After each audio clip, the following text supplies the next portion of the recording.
Your deepest, most unhinged thoughts are no longer private. They aren't even thoughts anymore. They are harvestable telemetry sitting on a server farm somewhere next to a bunch of TikTok dance videos. Just let that marinate for a second. Imagine a sweaty hacker in a basement somewhere, seizing the actual motor impulses that define your physical existence, forging your biological signature just to steal your autonomy, or worse, your crypto wallet. We are literally stripping the skull today to reveal how Neuralink data mining is creating the absolute wildest, most dystopian frontier for identity theft in human history. What happens when your brain, the squishy pink meatball piloting your bone mech, becomes unencrypted biometric data? In this goofy new era of neural patterns, malicious actors aren't just fishing for your passwords with fake Amazon emails anymore. They are coming for your biological identity. Could your own brain signals be used to frame you for a crime or drain your bank account before you even realize you had the thought? Because as Neuralink turns private intent into digital code, we are staring down the barrel of the first wave of biological identity theft. What's up, everybody? It's your boy, Gambit Mutant. Welcome back to the channel, where we dissect the absolute dog water reality of modern technology. Today, we have a topic that is straight up nightmare fuel disguised as a miracle cure. We're talking about Neuralink. Yeah, Elon Musk's brain-computer interface that started off sounding like a noble way to help paralyzed people walk again, but is quickly morphing into the ultimate wet dream for data brokers and hackers alike. In this video, we're going to cover exactly how this tech converts your brainwaves into standard digital packets, why your raw motor intent is completely vulnerable, how hackers can literally forge your biological identity using generative AI, and the terrifying reality of losing total physical autonomy to a man-in-the-middle attack. By the end of this, you're either going to want to live in a Faraday cage, or at least appreciate the fact that your current smooth brain is strictly analog. Let's break down the neural interface as a telemetry stream. For those who haven't been paying attention to the sci-fi horrors unfolding in real time, the Neuralink N1 chip is basically a Fitbit for your cerebral cortex.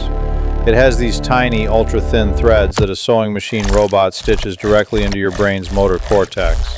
When you think about moving your arm, your brain fires off electrochemical spikes.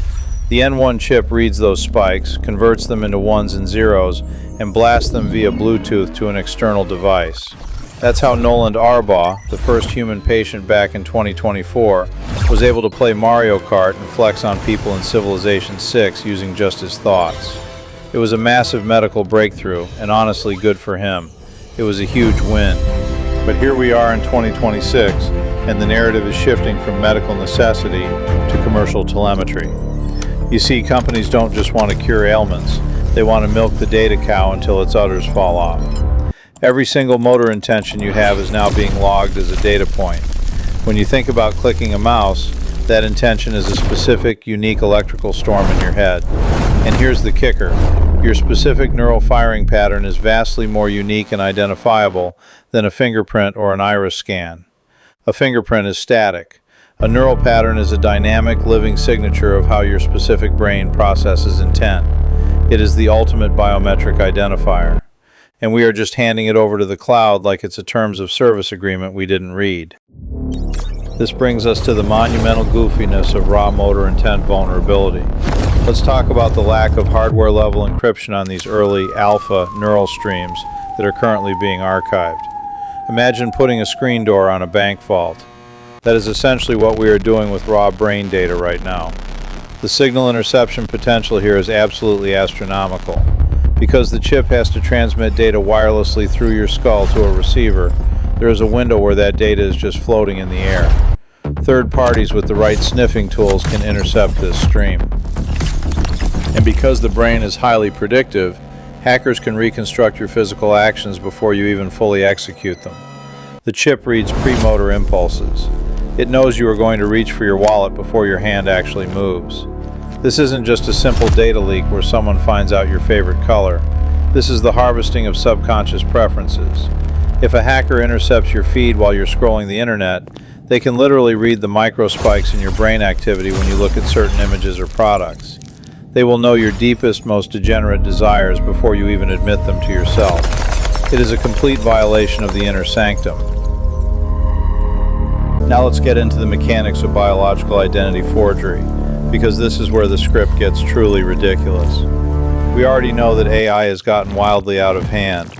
You can use generative AI to make the president sing a Taylor Swift song, or make a video of Will Smith eating spaghetti that looks somewhat real. Now hackers are using that same generative AI to replace stolen neural signatures to bypass state-of-the-art biometric security. Think about it. Banks and high-security platforms are already looking at neural signatures as the ultimate password. You can't guess a brainwave, right? Wrong. Once a hacker has a sample of your neural telemetry, they can train an AI model to mimic your exact brain's unique command structure. This is the rise of the neural deepfake.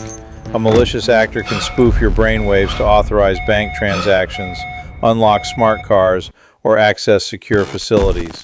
Traditional multi-factor authentication completely craps the bed here, because what do you do when the source of truth, the brain itself, is the compromised device? You can't just reset your brain. You can't call customer service and ask for a new cerebral cortex because some gremlin in a basement in Estonia cloned your thought patterns. And that naturally spirals into the absolute worst-case scenario, the total loss of physical autonomy. Imagine a man-in-the-middle attack, but instead of intercepting an email, the hacker is sitting between your brain and your robotic prosthetic, or your smart home, or your digital interface. They can insert ghost commands. You intend to pick up a glass of water, but the injected signal overrides you, and your robotic arm just slaps you in the face instead. It sounds like a bad slapstick comedy, but the psychological impact of motor hijacking is devastating. The victim literally cannot distinguish their own will from an injected signal. It's gaslighting on a biological level. And let's not even pretend that our current 2026 regulatory landscape is ready for this. The legal vacuum is massive. If someone hijacks your Neuralink and uses your verified biometric signature to transfer company funds into an offshore account, how do you prove it wasn't you? The logs will say your brain authorized it. Are we going to have to pull server logs to prove temporary insanity by way of Wi-Fi interception? It's a clown car driving straight into a legal minefield, and the lawmakers are still trying to figure out how to open PDF files. By the way, if you're enjoying this descent into madness, or if you're just here to watch the world burn, go ahead and gently caress that like button. If you're new here, subscribe to the channel. And I have a question for you guys, ordinary people living in this dystopian circus. If you had a Neuralink, what is the one random intrusive thought you have daily that would absolutely ruin your life if a hacker intercepted it and tweeted it out? Leave a comment down below. I want to read how unhinged you all are. Also, a huge shout out to everyone supporting the channel on Patreon. If you want to become a mutant and get early access to videos, hit the Patreon link in the description. Your support is the only thing keeping me from having to get a real job installing Bluetooth receivers into golden retrievers. Thank you to the patrons. You guys are the real MVPs. Now, as a bonus, I'm not just going to leave you marinating in anxiety without a little bit of a tactical heads up. How do we reclaim the cognitive fortress? Because wearing a tinfoil hat isn't going to cut it anymore. The smartest minds in the cybersecurity space are already pivoting toward decentralized neural storage. The idea is local-only processing. Your brain data should never ever hit a cloud server. It should be processed locally on a device sitting in your pocket, completely air-gapped from the broader internet when it comes to raw telemetry. Furthermore, we are starting to see the conceptual framework for, quote, neural firewalls. These are specialized pieces of software designed to sit between the brain chip and the external world, filtering out anomalous incoming signals before they can ever reach the motor cortex. It essentially acts as an antivirus for your brain, rejecting any command that doesn't originate from your actual organic squishy bits. It's wild that we even have to invent McAfee for the human brain, but that's the reality of the situation. So let's recap this brain-busting disaster. The N1 chip is turning the incredibly complex, private symphony of your brain into a standardized digital telemetry stream. Because this raw motor intent is woefully unprotected, hackers can intercept your subconscious impulses. They can then use AI to create neural deepfakes, forging your biological identity to bypass security systems.